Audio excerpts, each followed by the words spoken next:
Pinong buhangin, katamtaman na alon at asul na dagat. Ilan lamang yan sa mga katangian ng Binmalay Beach kung bakit ito binabalik-balikan. Pero kahapon, ang asul na kulay ng dagat naging itim. Sa kuwang larawang ito, nangitim ang kulay ng tubig sa dalampasigan ng Binmalay Beach. Kaya ang ilang turista hindi muna naligo sa dagat. Ang ibang mga turista rito nagsiuwian, nagsibalikan sa kanilang pan dahil yun nga, ang alam nila, oil spill daw. Pero hindi langis.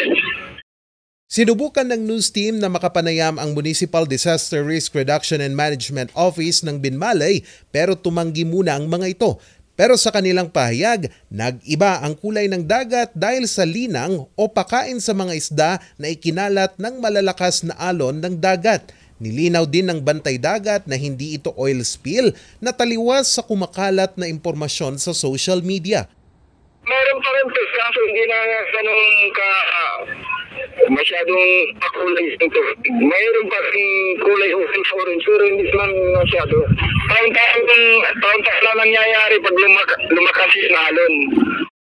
Ayon sa bantay dagat, isang beses sa isang taon lang ito nangyayari at normal lamang ito at wala itong epekto sa mga lamang dagat. Charles Nicolimon para sa Luzon Headlines.